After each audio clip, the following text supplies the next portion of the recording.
Lesson 2. Main classifications of Hadith. Bismillahir Rahmanir Rahim. Allahumma akhrijna min zulumatil wahm wa akrimna binuril fahm. Allahumma aftah alayna abwaba rahmatik wanshur alayna khazaina ulumik birahmatika ya arhamar rahimin walhamdulillahi rabbil alamin. Welcome to Lesson 2, Main Classifications of Hadith of Module 1 on an overview of the sciences of Hadith of the course AIS 2136 on Hadith 1. In the previous lesson on the position of Hadith in the study of religion, we have learned that along the Quran, the Sunnah as the second religious source makes Islam perfect and universal. It also shows that the claim of some scholars that the Quran is enough for us, hasbuna kitabullah, in knowing the religion of Islam is unrealistic and rejected. Hadith literally means that which is new, novel, and fresh. It has two literal applications: saying and event. Technically, it means a non-Quranic saying of God, the Prophet, as well as the account of his actions and tacit approvals. Sunnah literally means method, approach, and way. Technically, it means saying, action, and tacit approval of the Prophet. It includes hadith, for Sunnah can be applied to his action and tacit approval, while Hadith only includes the account of his action and tacit approval. We also learned that riwāyāt literally means to carry or haml, while khabar literally means that which is reported. Athar, on the other hand, literally means that which remains from a thing. These three terms, namely riwāyāt, khabar, and athar, are technically used interchangeably with the word hadith, and it is technically synonymous with it. The last but not least, we have also learned in the previous lesson that hadith qudsi means non-Quranic saying of God quoted by the Prophet without any claim of inimitability or being a mu'jiza. So as far as the sciences of hadith or ulumul hadith is concerned, when we talk about hadith, we are actually studying two things: the chain or the sanad, as well as the content, the matn of the hadith. And when we talk about the chain of the hadith or its sanad, we are trying to determine whether it is authoritative or non-authoritative. And so is the case of the content. The sciences of hadith are trying to determine whether a particular content is authoritative or not authoritative. Having said this,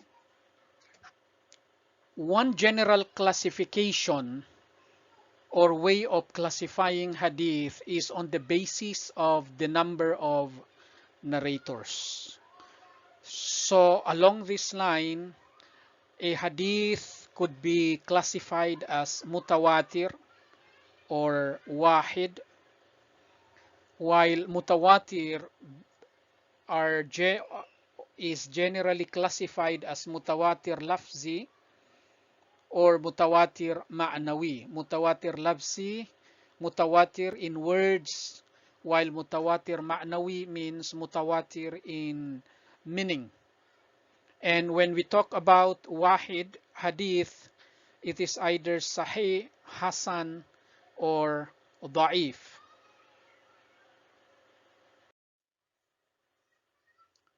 Now, let us deal with them one by one.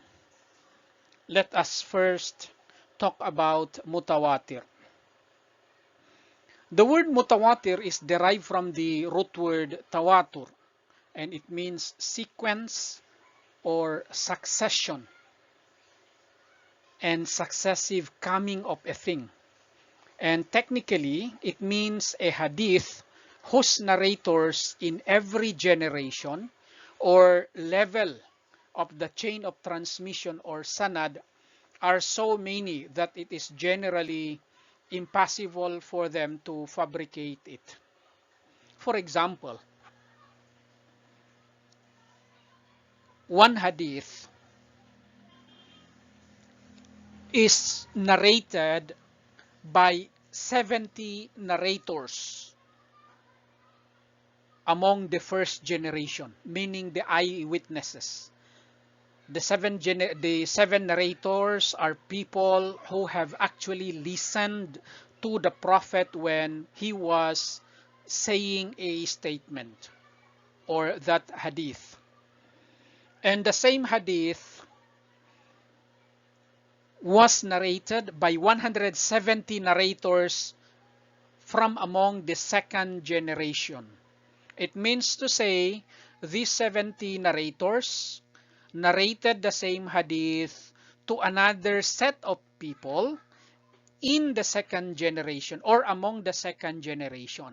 And naturally, or in most cases, this set of narrators, I mean the narrators of the second generation, are more than those of the first generation. It is simply because one narrator of the first generation, for example, may narrate the same hadith to 5 persons. And another narrator narrated the same hadith to another set of 10 persons, so on and so forth. And from among the third generation, for example, there are 500 narrators of the same hadith. And among the fourth generation, 2,000 narrators, for example. And on the fifth generation, let's say 5,000 narrators, as recorded in a dozens of books or in a dozen of books of hadith. So that is example of mutawātir. In our everyday life, in our usual or very common life, we are actually encountering mutawātir or the concept of tawatur. One good example is the case of, let's say, your great grandfather. Do you believe that you have a great grandfather? Of course, your answer is yes. The question is, have you seen him? Have you heard him? How do you know that he existed? Because there are people who narrated to you, who told you that he existed, and the number of these people are such that it is almost impossible for them to have fabricated that narration. For example, if all of us were not able to travel to Japan, yet we believe that Japan is existing, that there is a country somewhere else which is called Japan. The question is, how do you know? How are we sure that Japan is existing? The simple reason is that there are so many narrations, there are so many sources affirming the existence of Japan. And the number of these sources are such that it is almost impossible for them to have fabricated the fact or fabricated the point that there is such a country called Japan. Have we gone to the Batanes Island or islands? If we haven't come, or if we haven't traveled yet to Batanes, yet we believe that Batanes exists. Why? Because we have sources telling and affirming to that Batanes does exist. And the number of these sources are such that it is almost impossible for them to have just invented the notion that Batanes does exist. So I hope that makes clear the concept of tawatur or a mutawātir hadith. Yes, it is true that the number or figure of narrators of a mutawātir tradition is said to be 14, 20, or 40, for example. But most people, but most scholars of hadith or muhaddithun believe that the criterion for a tradition's tawatur is its decisiveness and not necessarily the figure.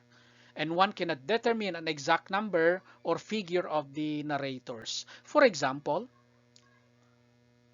if a particular hadith of the Prophet is widely accepted to have been made mention by him inside the house, there is no need for a 70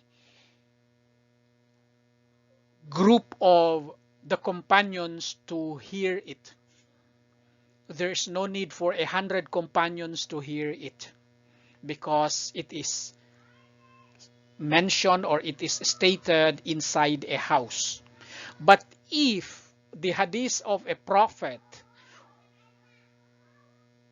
is widely known to have been stated in a public, for example, during his last pilgrimage, during the last sermon, during the time then that he was standing in the plain of Arafah, and then that hadith is narrated by just 3 companions, then its being mutawātir is questionable, because that hadith is narrated in public, and it is expected that more than that number of people must have heard it. So that is mutawātir. And mutawātir in turn can still be classified into 2, as I mentioned earlier. Mutawātir by wording or mutawātir lafzi. That is, whenever the narrators of a mutawātir tradition in all levels of the chain transmit it with the same literal wording. That is what is called mutawātir by wording. Traditions which are mutawātir in wording are very few, for your information. One example is a hadith of the Prophet mentioned in many corpus or many books of tradition. Man kadhaba alay fata'ammidan falyatabawwa maq'adahu minan nar.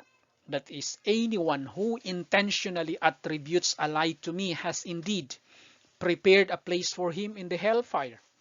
So that is one hadith which is an example of mutawātir lafzi or mutawātir by wording, because that hadith is narrated by many individuals with exact the same wording from the beginning up to the end. Another classification of mutawātir is mutawātir by meaning, or mutawātir ma'nawi, meaning in ma'na. Whenever the narrators of a mutawātir tradition narrate it with the same meaning without having the same literal wording, it is called mutawātir by meaning. One example is the coming of al-Mahdi in the future, as well as the events prior, during, and after his event. For example, the occurrence of some extraordinary natural events, such as the rising of the sun from the west, the emission of smoke from the sky, the coming out of Dabbatul Ard, and others. And the occurrence also, or the rising of some social phenomena, such as the prevalence of injustice and oppression the world over, indecency and corruption among the people, the sedition of Dajjal or Antichrist, and the Sophiani rebellion, as well as others. After mutawatir, another classification of hadith is what we call solitary, or ahad, or wāḥid. Solitary tradition refers to the tradition whose number of narrators in all or one of the levels of the chain or generation has not attained multiple successive transmission or tawatur. For example, a hadith is narrated by only a limited number of persons. In general, that classification of hadith is ahad or wāḥid, or solitary tradition.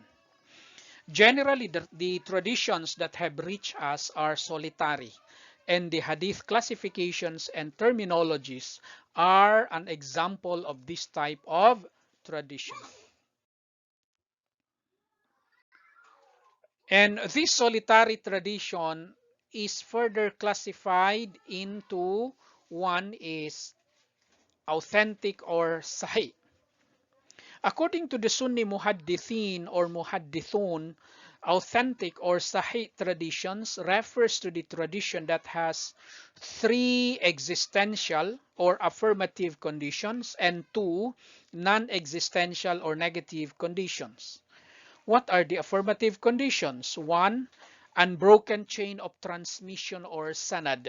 Number 2, veracity or adala, or the justness of the narrators, or the truthfulness of the narrators.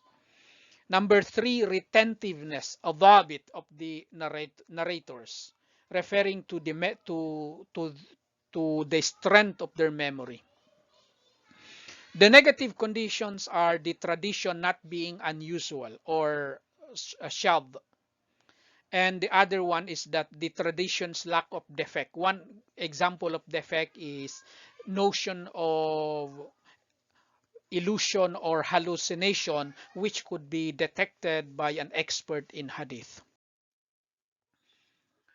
Another classification of wāḥid or solitary tradition is hasan or good. According to the Sunni muhaddithun, good or hasan tradition refers to the tradition that possesses all the conditions of being sahih, except that one or some of the narrators do not have the necessary retentiveness of memory. And technically, these people are called slightly retentive or khafiful dhabit. And the last but not least is weak or da'if tradition as the third classification of wāḥid or solitary tradition. Weak tradition refers to the tradition in which the label authentic or sahih, good or hasan, or dependable or muwaththaq cannot be applied.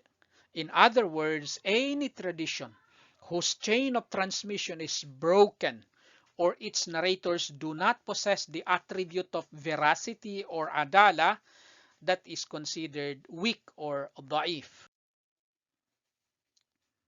So next lesson, we will talk about the authority of the Holy Prophet's Sunnah. So for more similar lessons, subscribe to Wayfaring with Mansoor channel. Wassalamu alaikum warahmatullahi wabarakatuh.